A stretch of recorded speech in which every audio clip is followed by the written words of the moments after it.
guess what? It's Star Trek Resignation time. Hey. Hey, everybody. It's me, it's Wade. And it's Wade Bowen, and with me, the whole gang's back to, the original crew that we started this season of this sub-podcast or whatever it is. We got Glen Hall over here. Yep, still here. And Sean Parada. People listen to this? Some people do. That's wild to me. It's all in the magic of editing. You haven't been listening. You don't see. Yeah.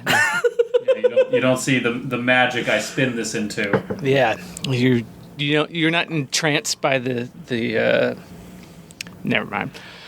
Glen is the casing to your unwieldy sausage. That's right. I know that technically wasn't dirty, but it was not. I did not care for that. I think it was an apt metaphor. I think it was pretty good. Yeah. I liked it the most because it wasn't dirty, but I knew it made Glen uncomfortable. Yeah, exactly. That's it reached that kind of gray area where it's like, yeah. Yeah, and that's what we shoot for here. A disco home companion, or Discovery home companion.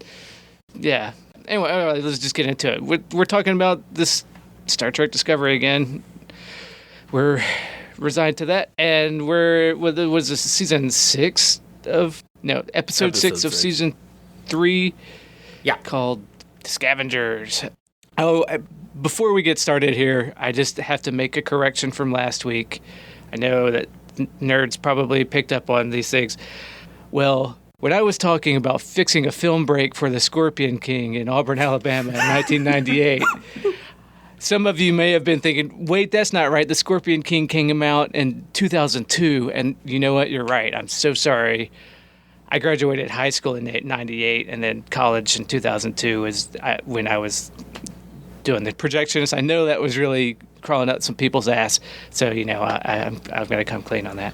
I was thinking that felt early to begin The Rock's meteoric launch into stardom, but I didn't. I figured you knew better than I. I mean, you were in the projection booth, right? I didn't dare to question that was a more apt release date for The Mummy Returns. But yeah, I mean, he may have been in that Voyager episode in '98 or so. Could have been. That sounds that I think that feels right. But don't worry. I know that he appears in Voyager. I haven't seen it yet, but I don't care. Yeah, who's that? I'm not scared of those spoilers, Glenn. I would tell you who appears in Voyager. The Rock is in an episode of Star Trek. Oh, really? Voyager. Oh, that's fun. Yeah. Good. As a gladiator or something. Right, sure. Yeah, like fights 7. You know what? Don't even look it up because we're just moving forward. We're forging ahead. Okay. And also I said Leland was William Sadler or something. Yes, I corrected that in the Discord. Well, not everybody that listens to this is Glenn, on the fucking Discord. I'm not Glenn. in the Discord, Glenn. It's two different things. That's online. It's like, did y'all read that tweet, right? You're listening to this, so you've read all my tweets, right? It's like, I hope you haven't wasted your time doing that, but... Oof. Sorry. Oh, Wade left the meeting.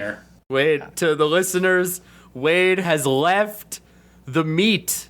Wade is no longer in the meeting. Glenn's presumption that every listener is in the Discord made Wade so mad that he has abandoned the pod that is now officially an episode of I Love the Hades. Glenn, what are you rolling with lately, Glenn? What's your build? Man.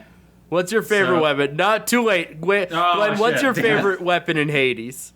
I like the I forget the names of the weapons, but I do like the starter sword, but beyond that I have had a lot of success with the bow. The bow is very I just good. have a brain embolism and just step and do I Love the Hades over here? You did. You stepped into I Love the Hades. But what I really like is, so I don't like the starter sword just by itself. I like pairing the starter sword with the boon that, or it's not the boon, it's the Hephaestus upgrade that you steal health with each hit.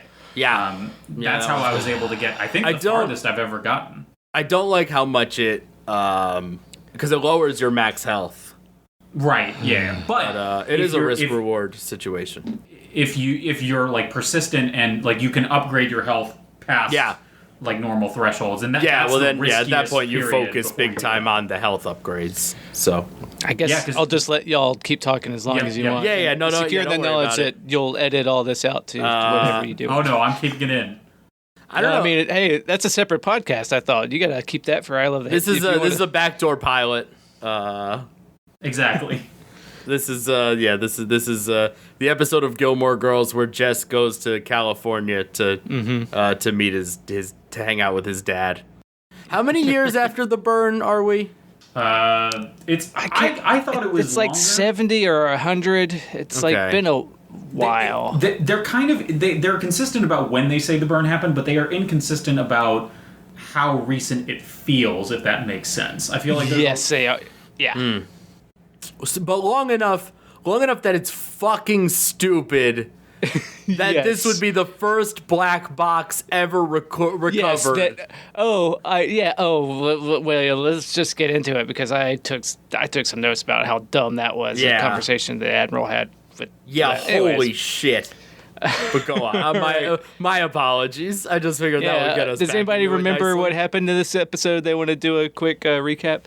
I did it last week. Glenn could do it. Okay. Well, I'm just gonna read the. No, don't just read the Wikipedia page. Well, that was You have read it, Yeah, and Glenn, then just give what a short happened? synopsis. okay. So I'm putting you on the spot. the I know episode is called Scavengers. Oh boy. We covered that. It's Short a land of synopsis. Glenn. contrasts. What? Really, the Scavengers are truly not. No, they're not the friends we made. No, I know. I stopped myself.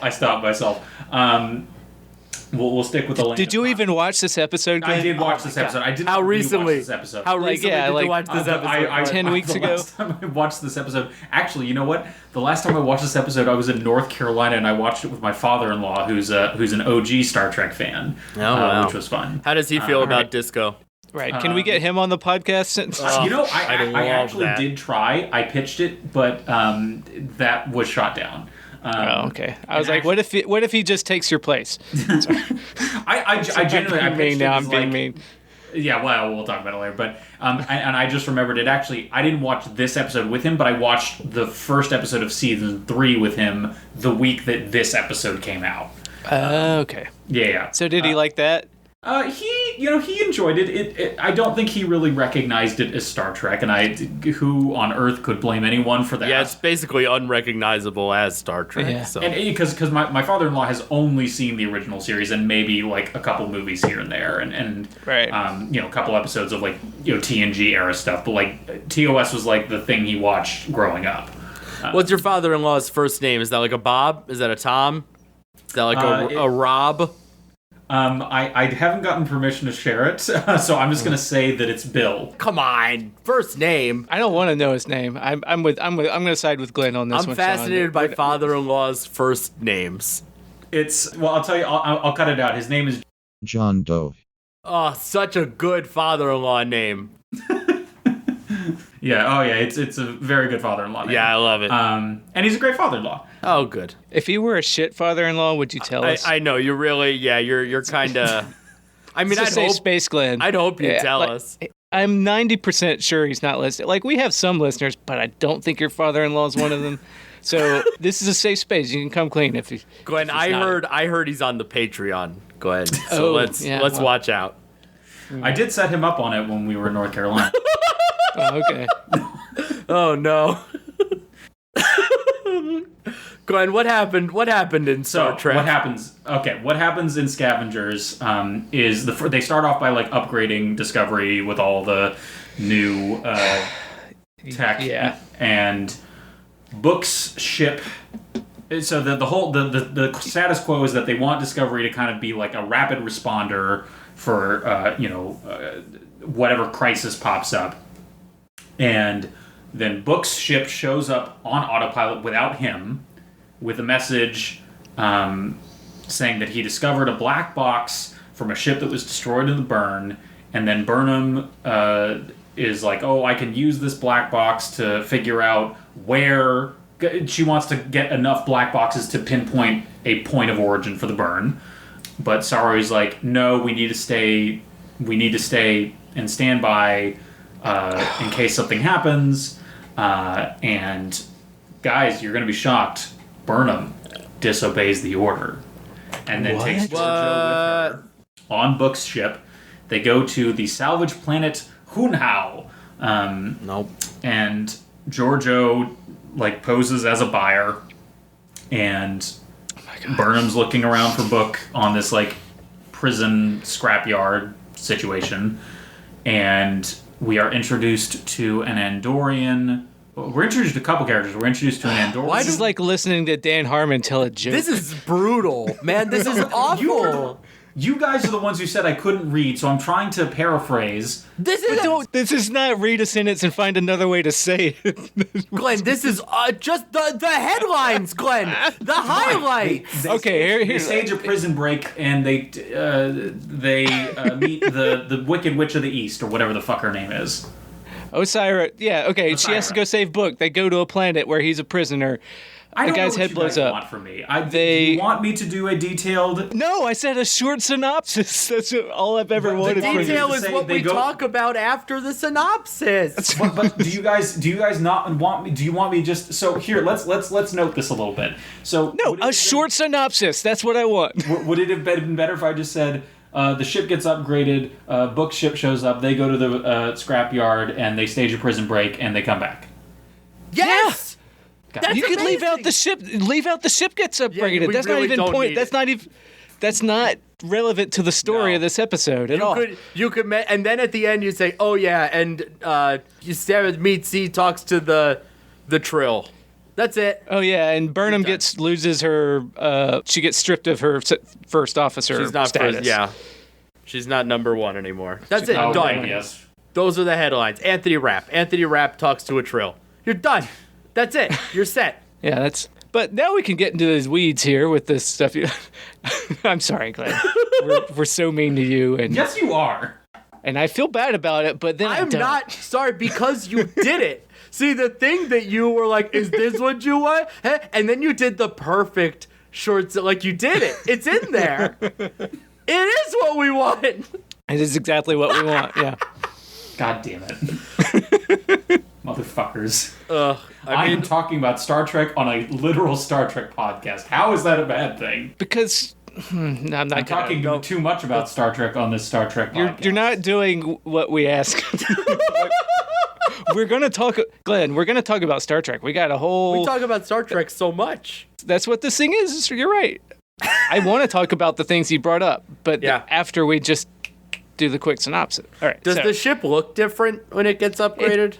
It does. The nacelles are detached because it's a new ship. Because is this the beginning of the season? No, it's the middle of this. It's halfway through. I have a question. This is nitpicky nerd corner stuff for sure, but just structurally speaking, having something like the nacelles, which literally propel the ship, not be physically attached to the bridge and the rest of the ship. It doesn't make sense. You're right. Now they can turn independently and push the ship in different directions more quickly. Is that the logic?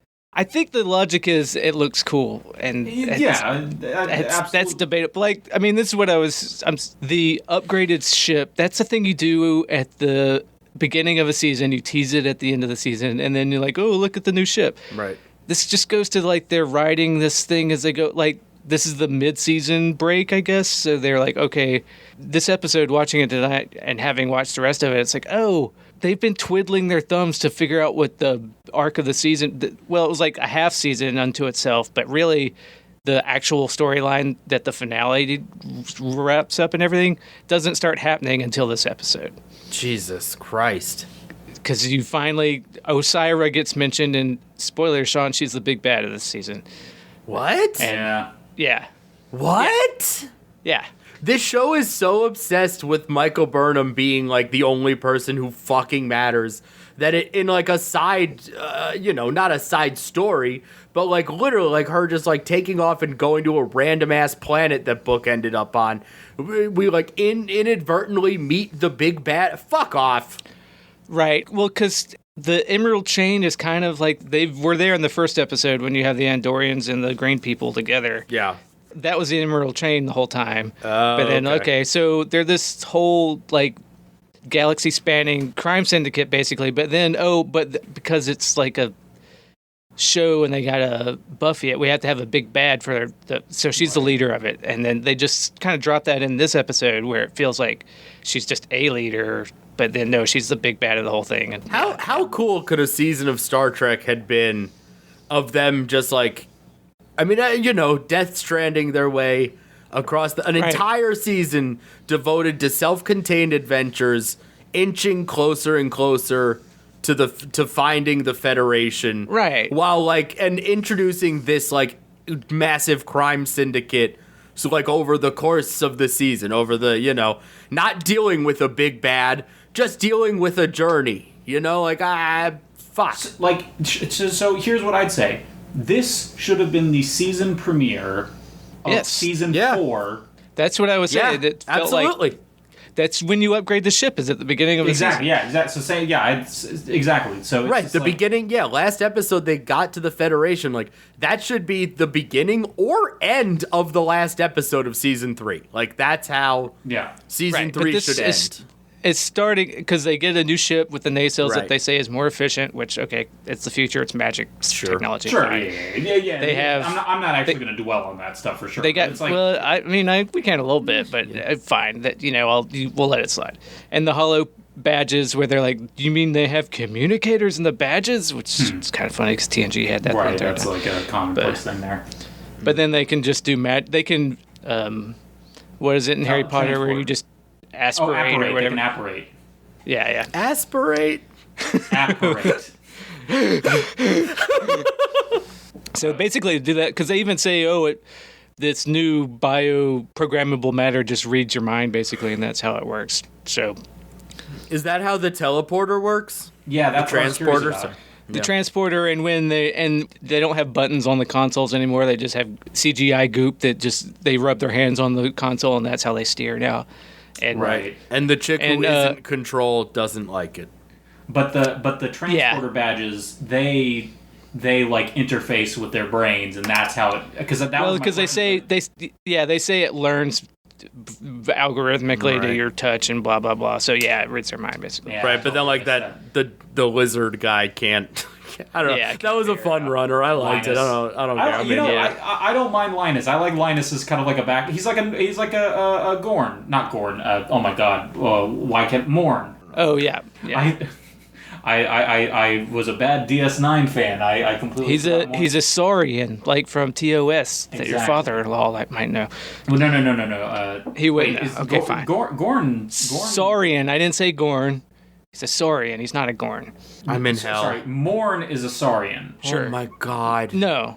Linus. Linus is a Saurian. I'm sorry. I lost. This is my fault. As in Saurian Brandy, dude. Right. No. I don't. Boy, how was I with you? And I don't know what a Saurian is, a Gorn is, and I don't know anyone named Linus. No. That's 100% my fault. I introduced too many threads and I lost track of which thing we were talking about. Hey, it's confusing, man. Morn is a Lorian.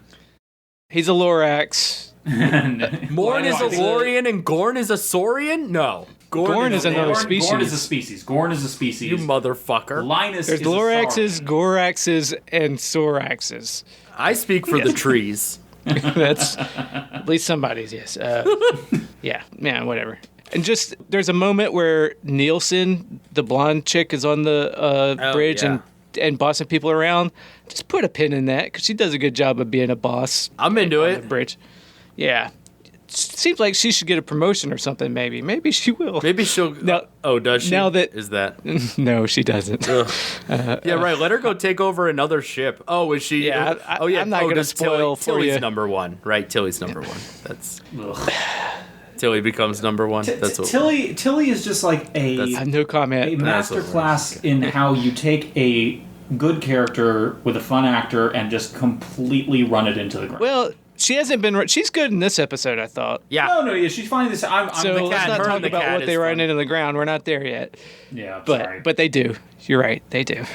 Like her with the cat, and did you eat her? And I'm into it. I like it. That was funny. That's what she's good for. That's the stuff I liked last episode too. Just her hanging out with Tig and fucking. I do not Anthony Rapp. I do not have his name today. I remember Anthony Rapp's name. I know it's Paul now, but there was a period I could not remember his character's fucking name. I will not commit to remember any characters. I don't want it. I don't want this show in my brain. This show's Stamets married a Hugh Culber. Stupid. I don't care. Great. Sean Parada married a Nikki. John Doe. Are we just dating married couples into evidence now? Yeah, are we allowed to keep your spouse's name, your wife's name in the final cut? You can bleep her last name, I guess. I don't. Whatever. Yeah. That's okay. That's just They all know Joni's name, even. Yeah, Nikki would not care. Wait, hold on. I didn't address this last time because I forgot about my stupid prediction. Did Michael Burnham cause the burn? No. No? Spoilers, sorry. Fucking Spoiler alert, wasted. the burn is not related at all to the time travel. Spoilers, it's dumber than that. No. What a missed opportunity. All right, then I don't want to know what it is then. No, I don't want to tell you. We'll get to it when we get to the episode. So Yeah, I back know. to Scavengers. Oh, yeah. Yeah. So she takes Giorgio with her because Giorgio's like, you had me at unsanctioned mission. Giorgio was a lot of fun in this episode. Also fun. Yeah, loving the Giorgio. Yeah. Whatever nephews have when she's just laying it. What a stupid... She felt like us shitting on Glen. Like, she's out of things to say that make sense, so she's literally, like, just grabbing anything out of the air and just throwing it at the wall. And you know what? I bet his feelings were real hurt. I bet they were, because she does a good job. Yeah. But also, fuck that guy, right? Fuck that guy. Yeah, what a cuck. He blew up that Agent Bajoran's head. Like, that was... Yeah, that was fucked up. Yeah, that was fucked up. And again, I'm acknowledging the time loop here, but the way they do Orions on this show is weird. I don't like it. I think it's fine. But But tell me what you think. No, I just think they look weird. They don't look. I mean, granted, like Orions were originally just like people Put with green paint on them. Yeah, thrown on them, and so I guess they've done more like latex. That's one thing I've noticed with all the aliens on this show. You know, before they just put blue paint on their face or green paint. This one, every alien species at least has 1 inch of latex over their fucking face. And that's what it is. That's exactly what it is. Yeah, it's either 1 inch or they put a whole fucking huge bug head on them. They don't have any smooth, unless they're doing a Bajoran nose. Like they don't do the TNG thing of like, put a couple random ridges or make weird which ears. is. Yeah, which, it's fine. They go a whole different direction and make their heads huge. Right. Because the background aliens, whenever they have a background alien, you can tell because half of them are just giant bug heads. Right, I know exactly the ones you're talking about because they remind me of there's an enemy in Bloodborne that is like this just comically oversized head with like weird pustules and stuff. Hey, can I hop back a little bit for a joke? Sure. That Orion, you could tell he was an Orion because those pants weren't falling down. Oh, the belt. God. Because he had a belt, baby. Oh. Belt. Fuck you. Fuck Constellation joke. Woo. What a good joke. I'll bet nobody in Star Trek history has made that joke before. Probably not. You're a real pioneer, Sean. The closest thing I can think of is Men in Black, where the alien can't remember the word for collar, and so he says Orion's belt. Oh, that's funny. Oh, yeah. All right. Yeah, it causes the whole misunderstanding. Yeah. Boy, old Vinny D'Onofrio does some work in that movie, man. Oh, my God. That's the weirdest performance, and I love it. Oh, yeah. That's Vinny D'Onofrio's whole thing. Yeah. Yeah. Let me tell you about when I was working in a movie theater. No, I did not work in that. Never mind. Damn. You weren't working when Men in Black was screening. Men in Black came out in 1998, as Wade knows. I think that actually might be. I could not even begin. I think. I wasn't working at the movie theater in '98. Right, I know. That's the. Yeah. That's All right, but Men in Black 2, maybe. Bolts. Okay. Did you get that joke, Glenn, or that reference? It wasn't really a joke. Wait. What, oh no, because you didn't watch this episode this week, so you don't remember. Drag him. Sorry. When they're going through the mine, as you called it, which is not a mine. It's not a mine. I know. Glenn and I were talking earlier, and I said I feel like closer. It's a chop shop. It's more. Yeah. They take like old ships and they. Yeah. Break them down, and they have the parts. I've been playing a lot of Demon Souls, and there's a big mine level, so it's like it reminded me fuck of that area. Oh yeah, it's terrible. Fuck that mine so fucking hard. Yep. Well, anyways, she says we're looking for some self-sealing stem bolts, 24th century. Get it, Glenn? Get it? I remember that in the episode, but is that a joke? Oh my God. Mr. Status Report over here does not know his DS9 at all. It's like you're not even a fan, man. Sorry. Oh, you're just... I'm hanging my... You can't see me, but I'm hanging my head in shame. Is this a Miles O'Brien thing? It's a DS9 from the No Jake Consortium, and there's a whole self-sealing stem bolts. Fans know. If you were a real fan, you'd be... Glen's a fake gamer girl. Wait, can you actually tell me, like, they do a red paperclip episode where they got a bunch of self-sealing stem bolts, and it becomes a runner on the show where they just talk, we have all these they're just a widget that they always go back to. Oh, I see. Is that the episode where they like are doing like the quest, like the trading quest? Yeah. But like it comes up over and over again. The big Goron sword quest from Ocarina of Time. Great. No, I know exactly. I don't what know. episode. Yeah, red paperclip, whatever. I don't understand that reference, and you don't understand my reference. This is brutal. Yeah. What is this? What is happening? You two are speaking like completely different languages to each other about the same TV show. About the same episode, no less. Yeah. Yeah, it was like on The Office, it was a pop culture thing where you trade up and then you get something big. And in Ocarina of Time, I know the Ocarina of Time reference. Okay, well that's okay. Well, for Wade, there's a. I played the game. I don't. There's a secret sword you can get, but you have to do this trading quest where like it's same thing. Where it's like, oh well, so and so needs this, but so and so needs never this. Mind. I regret everything. I know. Why do you think I'm still talking? Yeah, I do it. That's the big question of this podcast. 1, why is Glenn still talking? 2, how do we fix Star Trek? Yeah, let's just jump to that because. What do you think? Anthony Rapp went to like day 1 of Robert De Niro's like acting with your face school, but then dropped out, like didn't finish because there's a lot of weird face acting going on with Anthony Rapp in this episode. Sean, it's what we in the acting biz call emoting, right?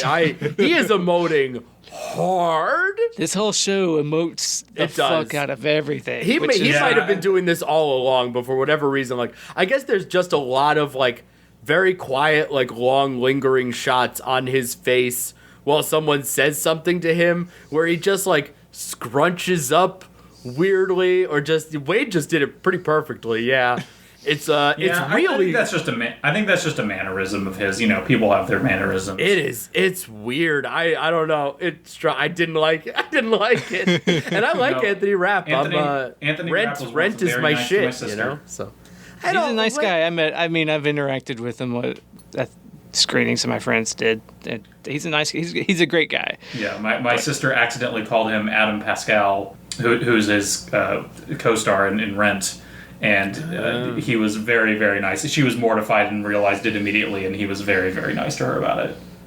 Yeah, he's a good guy. Yeah, makes sense to me. He seems good.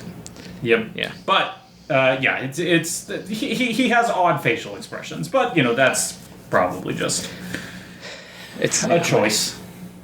Yeah, Sean hates Anthony Rent, so let's just get that out. Anthony Rent, I do hate Anthony Rent. No, I don't. No. Fuck that guy. When Giorgio strokes out, right? So we don't know as of this episode what's going on with her. Correct. Okay, right. Very good. My question was, you haven't rewatched this. My question is, I'm curious if the writers know what's going on with her yet. I wondered the same thing, and so I remember what happens. It's coming back to me that she has this flashback to crying over someone's body, and she's covered in blood. Yeah, and it's all quick. I guess she is crying over someone's body, and the question is, like you said, did they know whose body she was crying over at the time of this episode? And I would not not be surprised if the answer was no. Watch it. Now I'm gonna spoil the shit up. It's Michael Burnham's body in her mirror. Yes. That makes sense. Sure. Okay. Fine. Spoilers, but I don't care. No, I mean, again. Sorry, Sean. I don't care. That's what made me ask the question, is because like you would assume, bless you, you would assume that it was Michael Burnham, like Mirror Michael, but the fact that they weren't that they were being coy about it, would suggest that maybe it's someone else. And no, they just wanted it to be jarring and just flashes of something that's hard to make out. Like the first time I saw it, I thought she was clutching because I hadn't watched the rest of the season yet, and I was like, oh, it would be cool if she was crying over if it was when she got murdered by the Klingon ex-boyfriend or whatever in season 1. Tyler. Yeah, right. Vok. Or Vok when he was before Vok, yeah. But it wasn't. It's like her mirror self when she killed Michael Burnham's mirror double. She killed Michael? Oh my god. Oh yeah. I think she said that at some point. So I'm sure. Yeah. I would. Yeah, because it's set up in season 1 that Michael Burnham was fucking evil Lorca, and so she had to murder her adopted daughter or whatever. Oh, so that's right. You're right. I guess they did know what they were doing with it. Yeah. So, but they did. I'm trying to remember. So why? But I guess there's a reason why it's like affecting her now. Why she's like passing out. Yeah, that's a little fuzzier. Yeah, it matches up with where they go.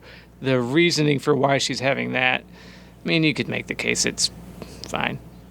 Does she go back to the mirror universe? Is that what's where we're going here? Oh yeah. You'll just Spoilers. have to find out. Yeah. Yeah. Okay. Yeah. Yeah. It's honestly, the answer is complicated. Is it? Oh, I guess it kind of is. I don't know. It kind of. We'll get there. In a nitpicky sense, it is, but in a more right. Glen sense, it's not. No. Okay. We will not spend 20 minutes figuring out what that means. I just mean. I'll just call. I know. I know what we mean. No, I mean to make Sean makes it. I'll just call Nancy Myers, who I call when when it's complicated. Oh, for fuck's sake! Hey! I love it. I don't even know who Nancy Myers is. Yeah, you do. She made it complicated, and every other I don't know, old white lady in a kitchen with a marble countertop island movie. That is a shockingly descriptive genre. Yeah, you know exactly what it is. Yeah, I do. Credit where it's due. I know exactly the kind of movie you're talking about. All right. A Nancy Myers kitchen is a meme. That's Oh, I gotcha. Okay. Yeah, and then so we could, man. Well, the Andorian. I want to talk just very briefly about the Andorian that they introduced in this episode. Mm-hmm.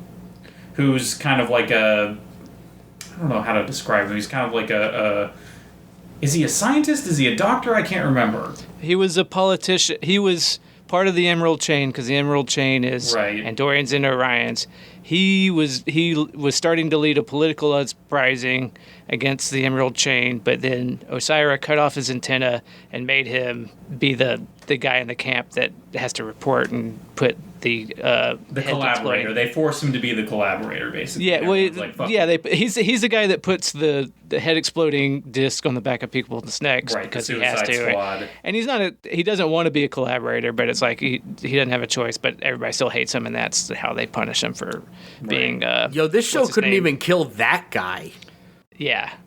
Well, I like that they kept that guy alive. Me too, but they don't kill. But really, they don't kill anybody. Yeah. Nobody. Just fucking kill somebody, man. Right. Well, Lai, the Bajoran, the guy that got his head exploded. He gets got. I don't know who the fuck that is. He's the Asian guy that got his head blown up. Oh, the Asian guy gets his head blown up. All right, but I mean, that's not a person, even by then. He has a name, and his name is Lai. I took some notes. The blue guy, got an arc that, where if he died, we would have been like, all right, sure. Right. I will say, redemption, show some respect. His arc continues. He's an Andorian. But yeah. I don't care that is he not blue? They're one of the founding species of the Federation. Hey, Glenn, Yes. Is he blue? He is blue. But then there are fuck off! aliens. Bolians are also blue, so when you say hey, Glenn, were there any Bolians in this episode? I don't know. I don't remember. There weren't. Glenn, there's one blue alien. Fuck off. He's the blue guy. We all know who not Anthony Rapp is, Glenn. God damn it. Why do you have to give me shit about not knowing what Star Trek is? I'm not going to learn. I'm helping you learn. I don't want to learn, Glenn. But the thing is, the next time you're faced with identifying a Bolian versus an Andorian, you now will know the difference because you'll know that the blue guy... I guarantee he won't. I won't. Glenn, you're teaching a cactus what water is, all right? I'll consume a little bit of it because I have to, but I don't need a lot. Yeah, when Bolians come up, we'll get to them, okay? Remember that massacre at Bolian Green? Thank you. Let's all move on. So that's everything that happens, and they get the thing, and then they get off the ship, and then they get back. But then Anthony Rapp gets to talk to Ida. What's her name again? Adira. Adira, yeah. That was close. But Adira is talking to their boyfriend, Gray, who's like, they have a whole rec center with basketball courts and soccer fields and whatever, and you fencing. don't. And it's like, okay, fine. So is that a trill? Is that the trill thing? So that there's like a line of personalities or whatever. Yes. Yeah. But is the boyfriend like one of, or is that, or is yeah? she The boyfriend is okay. Adira is human. Her their boyfriend is. Well, that still has it. She's still right. going They haven't she made that in this episode. yet. So as of now, Adira is identified still as a female. Yeah. But yeah, so Sean, it's the thing that's weird is that Adira is a human hosting a Trill symbiont, which is like a little parasite. Like they call it a squid, but it's more like a bug. Slug. Yeah, slug. Sorry, yeah. There's trouble with them. I know what they are. Just kidding. I know that's dribbles. Relax. I know. Relax. But she's a human, but her boyfriend was a Trill, so it's weird that she's a human with a host, and that's never been done before. So that's what makes her an interesting character. That's what makes her an interesting character. So. Okay. Except for one. But except she is a long-term, is a long-term host, and the fact that they see their dead boyfriend is crazy. Who will believe it? Which is a dumb conceit because they're Trill. Of course they'd believe it because this has never happened before, but never have we had a human be a host, whatever. We talked about it last episode. Apparently Starfleet is not interested in uncharted territory anymore. They don't believe anything that isn't readily apparent to their eyes and data. Yeah. Yeah. And then Anthony Rant comes over and is like, hey, so you see your boyfriend was dead. My boyfriend was dead too. Wow, we have a lot in common. And then Adira says, you're the bomb, aren't you? And I wanted to kick the show, just punt it across the room. I wanted a writer. I wanted to launch a writer into space without a helmet. Somebody really deserved a swift kick in the pants. Right. For that one. Are they gonna fuck, or am I misreading the situation? No. It's a paternal dynamic. That's gross. He's like a father to her. I don't know, it's Star Trek, father, right? Aren't we post indecency and all that shit? Ugh. Post decency? So but he's also he's pretty committed to he is not Anthony Rapp. Thank you for using the approved nomenclature. But no, it's a bit of spoiler territory. But like the dynamic that forms a bit artificially, in my opinion, is that Adira sees Hugh and Paul as like parents. Sure. Yeah, which is fine we'll get. You know what? I don't want to talk about that. We'll talk about that. We'll get to that in the episode. But that's just weeks ahead. Yeah, whatever. Yeah. I liked that the Admiral was like, obviously, like, you shouldn't have gone off and done your own thing, but also, hey, Saru, wouldn't have taken you long to just ask me. Right. And, like, maybe I do want a black box, which apparently in 100 years is inaccessible to me. That's the thing that drove me fucking crazy. Like, it's insane. Michael Burnham comes up, listen, sir, I've been looking for the source of the burn for a whole year. Yeah. And he's like, you dumb you think this thing's happened like 50, between 50 and 100 years ago? Nerds can tell me later. We can agree with that. You don't think anybody's not been looking? Oh, it made me so mad. Like, you've been here a whole year looking for it. Oh, and surely you put more work into this than anybody else ever has. Like, fuck you. You know what it is? They honestly, this is very silly, but I realize that they kind of unintentionally write Michael Burnham like Jessica Fletcher on Murder, She Wrote, because on Murder, She Wrote, the scenario is always like everyone around Jessica Fletcher is a fucking idiot. I make this joke every time I talk about the show, but it's like there's a guy, like she goes, oh, well, I don't know if you people have noticed, but there's a man covered in blood holding a knife. Perhaps he's the killer. Like, that's the... Right. And everyone else is like, what? And now imagine, like, that everybody has been, like, standing in a circle staring at that killer for 100 years. And then Jessica Fletcher shows up, and after 1 year goes, I think I cracked it. Maybe we should look into who that killer is. Yeah. A black box. I mean, that fucking, like, that's now technology. Like, that's 2021 technology. That's old technology now. Yeah.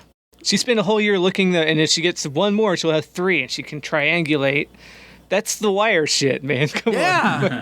Yeah, right. Fucking Stringer Bell knows how to get a fucking black box. What the fuck are we doing here, man?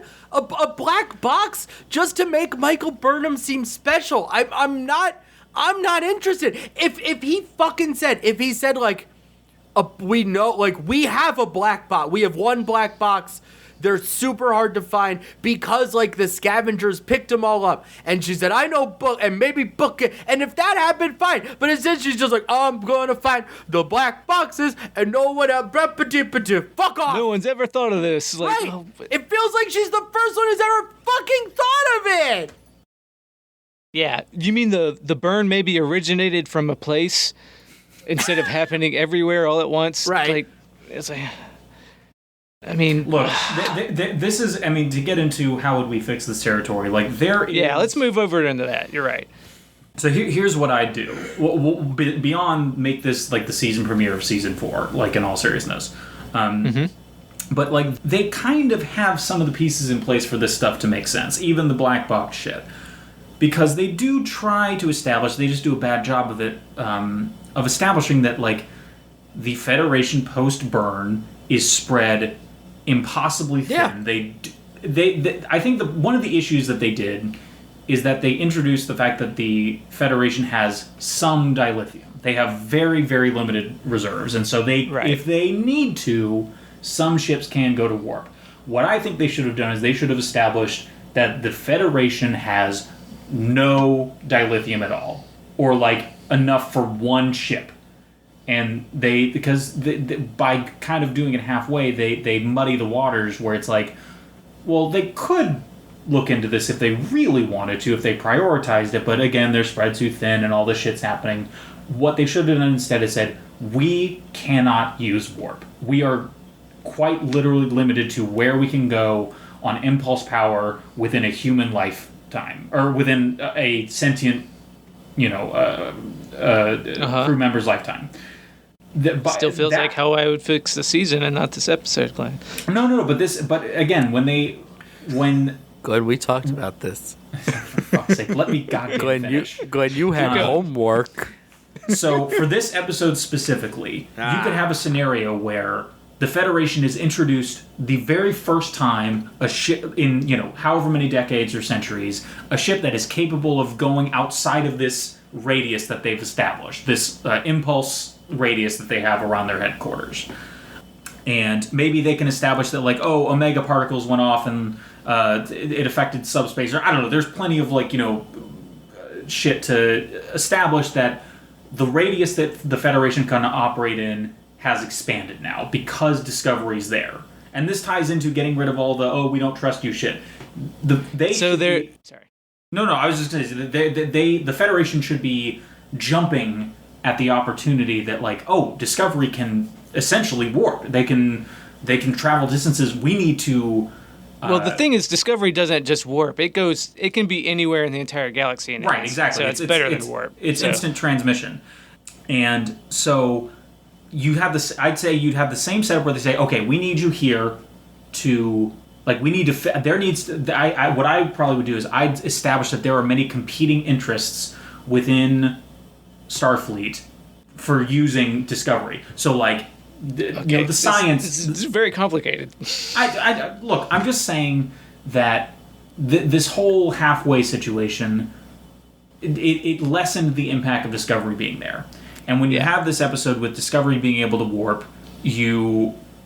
Well, I guess this does tie into my larger changes, but them going to Hunhao can be a bigger deal, because not only is Michael disobeying an order, she is misusing literally the only warp or the only faster than light capability that the Federation has.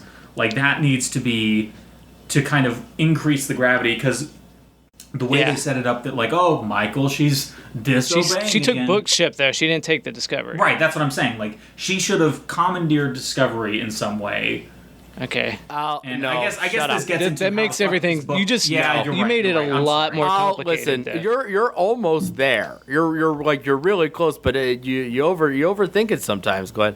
It's really this simple. They show up. They say you're home. End of season. Beginning of season 4. The Discovery, new ship, noop-a-da-ba-ba-dee-ba-doop-a-doo. Cut to, you're in a meeting with everybody sharing intel on what they know about the burn. Because of fucking course, Starfleet would believe that figuring out what caused the burn is important.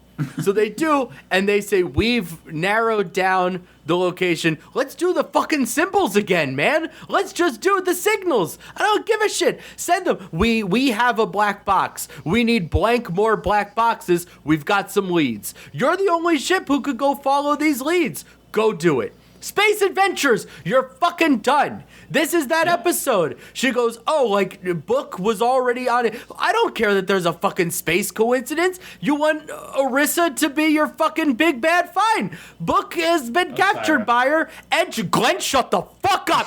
And she has your goddamn black box. So Discovery goes there. So let them go on adventures together.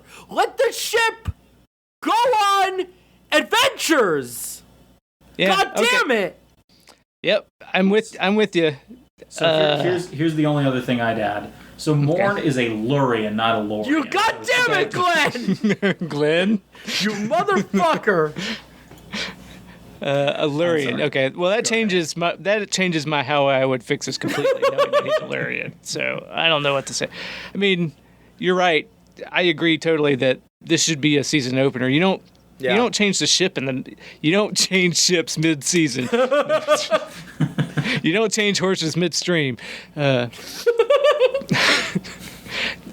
okay, fine. You did all that, but my main thing is with the Osira. If you're setting this up, even if you're gonna keep everything the same dumb way that the season did, they go to the garbage planet, and it goes back to, it makes the galaxy seem small again, because the Emerald Chain is this big, huge consortium taking about as much or more space than the Federation is able to now. And they go to this garbage planet, and instead of the Emerald Chain being this thing with a huge network of different people like the Orion Syndicate, where you don't know who the leader is, they're like, oh, this has one leader, it's Osira, and also this is her nephew, and so you don't make this the garbage planet, that you make this one of a network of different garbage planets that they have. But they get to this one, and it's like, no, this is her nephew. She's watching everything she does, because sure, they have intel, but it seems like she's just on a CCTV just watching him talk to Michelle. It's like, well, just so you make it, maybe it's the nephew jokes were funny, but just make this part of a network, and you don't make it that I don't know. Everywhere is here's what important. Your issue is that like everywhere and everything is the most important thing that it could possibly be. Yeah, And why? Why? What? It's one garbage. It's a scrapyard. Yeah, it's like this is a shitty scrapyard. It looks they have like the sheds from like 1940, Right. when they're doing the Passover. The buildings look like they were like industrial scrapyards from the mid-century, of us. Yeah. Well, here's a good analog for how you could handle the Emerald Chain, is you treat them like the Dominion on Deep Space Nine. On Deep Space Nine, they drop hints that there is an organization called the Dominion, and they slowly build on that. And granted, this is a different... Well, they set up at the beginning of the season that this is already an established thing. Like, the first time I saw this, I had to get some nerd on the internet to tell me that the Emerald Chain was the same organization that was shooting at Michael Burnham and Book and the They first don't make episode. that clear as it goes on? They do. I mean, it's like, Okay. oh yeah, I guess it is. But just Right. like this felt like it was a whole different thing, because that felt like a whole huge spanning organization, and this felt like Osira's gang. It just would have been so cool if the Discovery crew, like, if a season was devoted to them, like, in this new world with limited information, not like immediately meeting people who know everything and they're like, all right, no, we're good then. No, like, get the information, little piece out yourselves, like, that there's this organization. Learn stuff organically. Make the entire crew of Discovery on the same page as us. I think that could have Right. been cool. I think it could have been a cool, slow burn. Yeah, they said it like in the second episode. There was that shady motherfucker that like we Right. didn't know he was with the Emerald Chain. He seemed like his own small time thing. Yeah. Spoilers: he comes back, but he comes back because it feels like they have to fit him in somehow. Right. It feels cheap. So I mean, I didn't really come into this one with a very good how would I fix this. I'm not really sure, because No. like what you said, this shouldn't have been the mid-season. This is like they got to the mid-season and they decided like they could do what TV shows do now and have a mid-season break and pick up a whole different arc, except they didn't do that. They just went straight from shifting what was going to be an arc of a season into another one with no break or real, like, it doesn't feel earned, or it just feels like they don't know where they're headed and they're not writing like Right, that last episode strategically. it wasn't a finale, like, didn't wrap anything up. Like, that no, last it's like episode- they found the Federation, and it's like just another thing that happened. Like, Right, yeah, it's really not, and I think that's because of the mistrust of, like, that they don't, because they wanted to do that because now it's starting to feel like home. Now, so right now we're home.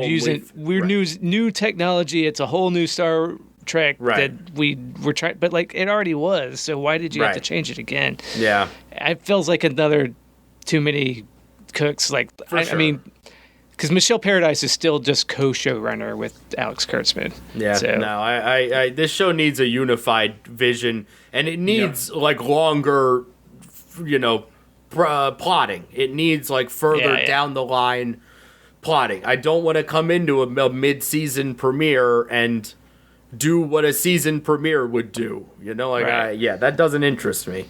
This isn't The Walking Dead. All right, come on, right. let's be better than that. Yeah. Michael Burnham left Walking Dead to be on this show. Yeah, she Hey, does. there you That's- go. yeah. Connections. Yep, Yeah. exactly. Well, yeah, but Walking Dead, it wasn't that great a show. There was the most infuriating show, because there are like the really good episodes of that show are really good. Like, that show Yeah. managed to like really do cool, interesting, like fascinating television sometimes. And then the rest of the time was the most disposable television I've ever seen. It got ahead of it. It got ahead of its skis a lot. And It did. This show Absolutely. does, especially does. Yeah. Too, so Yeah, it's interesting. It's probably a lot of like similar problems. yeah. Yeah. I don't like Star Trek. Why did you do this to me? That's because I like I like know. torturing both of you. Yeah, I know. You're good at it. Different ways. Yeah, Wade is the only one who's winning in this. It's not Glenn or me. Yeah, I mean, you both truly. have very specific pressure points that I know how to hit. Like, Yeah, you do. I couldn't do it the same way to both of you. No, it's true. Mine is literally just make me watch this dumpster-ass show that confuses the shit out of me. I don't know what anybody's doing on this show ever. Well, Sean, I know what is one of your pressure points is. No, wee woo. It's the return of status support. I'm in hell. Yay. Joe Glass. Oh, why couldn't COVID have killed? Yeah, okay. Yeah, ha ha ha. Very, very funny. So how did you watch any Star Trek? I really don't care about them. I have watched Star Trek since the last time we spoke. What are you watching now? Some Voyager. I'm now 21 episodes into Voyager. Is there like, I don't know, whichever one Picard was, I know Picard, like I know Kirk, I know like the Enterprise, I know what's the Voyager, what do I know? Kate Mulgrew. 7 of 9 from Picard was on Voyager. Oh, yeah, all right. Yeah, skin tight metal cat suit and Catherine Mulgrew. Red sure. from Okay. Orange is the New Black. Yeah. Yeah. All right. No, that's enough of a cultural touch point for Voyager for me. I get it now. Yeah. Okay. And The Rock shows up. Yes, Yeah, but not until a later season. Yeah, So I think it's like season 7 or something. Yeah. That's a long running Star Trek. Oh yeah, all the DS9 or all the TNG era shows ran for 7 seasons, and then Enterprise ran for 5. Okay. Anyway, Go on. all said and done, my new percentage of Star Trek completed is 70.09. So I've cracked 70%. I'm so proud of you. No, you're not. But I'm definitely not. I'm not mad at you though. I appreciate you trying. yeah. Though. But I am kind of in the home stretch here, because once I'm done with Voyager, I just have to finish watching Enterprise, and Yeah, you only have 11 seasons of television. No, it's season no. 2, 3, 4, 5, 6, 7. Oh fuck! It is 11. Shit. Yeah, no, I can do No, math. you're right. No, I totally admit. That's almost 2 Sopranos. That is a lot, and they're long seasons too. They're not like these prestige stuff. Oh no! I need to get back in like the habit of watching at least 2 episodes a day. Don't. You got video games to play, man. Who has time to watch TV? Glenn, just start journaling or something. I don't know. This is not 2 Star Treks a day is too many. If that's what you want to do, It's not. do it. But you shouldn't and the thing feel is, obligated. with Deep Space, and this is what happened with both TNG and Deep Space Nine, where like, yeah, initially I didn't want to watch, or I didn't feel like watching, 4 or 5 episodes a day. But once you get into Once the you show, get in the groove, yeah. yeah, exactly. It's like, So by have the end, I was happy to watch. Have you watched any of the Star Trek that Wade hasn't seen? I mean, if there's anything he's seen that's, or if there's anything that he has not seen, Isn't there a show you haven't watched, Wade? I Animated haven't series? watched all of the animated series. So Oh, that's it. I thought there was another. Okay, I thought one of those. animated series, great. Possibly one of the better Star Trek installments. Well, we know how good animated Star Trek can be. So I mean, Can be. Unironically, like it's I think that's why Lower Decks is probably the strongest like Star Trek offering of the CBS All Access era. Well, I mean, yeah. yeah, I think it has less. I mean, this is all conjecture on my part. I feel like they have more room to play.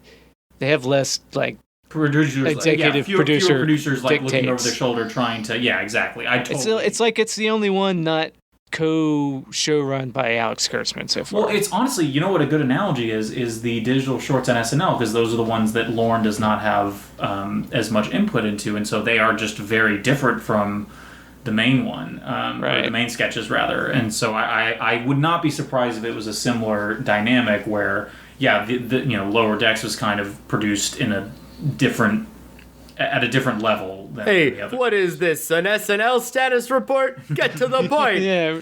Oh man, be thankful I'm not doing that. Oof. Why would you do that on this Why would show? you? Yeah. No, that's. Why would I do that at all? Like that's got to be. Glenn, why would you do this at all? I think we're done here. Wee woo, we're out. Fuck you. Wee woo, fuck you. Did you get what I did there? I got it. Yeah, okay. I said "fuck you" in the cadence of the boat. Oh, sure. It's directed at you, Sean. I like the shield a lot in Hades. I like getting one that like ricochets the shield. Throwing the shield and having it bounce is very fun. I'm never good at those kinds of weapons. Like I'm gonna cut all the Hades stuff out for you to put in your own podcast. That's fine. When you give it, I love the Hades. Pilot. I just don't. I want no part of it. but I love it. I love it. I just don't want any part of it. I love it. Yeah, I just feel like I have really bad luck with boons. Like, yeah. Let's wrap this up though. It's hard. Fine. It's hard to get the right ones. Yep. How is your imaginary podcast going? I don't. Shut up. Fuck you. Okay, all right. Oh my god, it's hard to get a podcast off the ground when you're the only one who gives a shit about it out of your 3 co-hosts. Let me tell you. Hey, I don't. Let me tell you. Yeah, you did it. You're my role model here, and boy, this process can get fucked. Well, you just need to find someone who will endure endless insults and mockery, and will still edit the show for you. Yeah, I'm not even talking about you guys at this point. Yeah, Derek's our Glenn. Don't worry. Yeah, I know you're. You know what? I'm so happy that you're here, Glenn, and I wouldn't be doing this one without you. Yeah, we've shown that we can do it without Sean. Yeah, you've shown that you should do it without Sean. I don't know about nobody likes that I'm here. Nobody's happy about my presence here. Yeah, right. But I rule with an iron fist, and it's at my whim. I'm in. I'm happy to hang. There are Alex Kurtzman. No, that's why would you say that, Glenn? Yeah, why would you say that to him? And I'm Michelle Paradise. And I guess I don't know. Shatner. No, I was gonna say who's someone that no one likes. Shatner. Shatner. No, in real life. Now yes. you're Shatner now. Yeah, I'm Shatner now. Yeah, that. No, you're you're JJ. Interesting. I was gonna say I'm I guess I'm more of a Chekhov type, just like I don't know with the shag haircut and the mop. Yeah, exactly. When brought in for a son-in-law with a very successful podcast. Yeah, huge. Yeah. No, actually, we've said this before. I'm a combination of Wesley and Data. That's the real. Was Chekhov hit the self? Was Chekhov Anthony Yelkin? Yeah. That's it. Anton Yelkin. Yelkin. Thank you. Yes, I forgot. Rip, like that guy a lot. Yeah. Oh man, he was such a good actor. Yeah. Wee woo. No, that's status report. God damn it. Oh, I already ended status report several minutes ago. Get us out of this shit. How do we end this? Because I guess we just Sean, do you have to work in the morning? Yeah, fuck you. I've got work in the morning. All right. Well, I don't want to keep you back from that, so I'll let you go. The nicest self-destruct sequence ever. Oh, okay. Sorry, I didn't realize. Right. I mean, we've been yelling expletives at each other all night. I just want to end on a happy note here, guys. I love you guys. It's like an hour and 20 minutes long.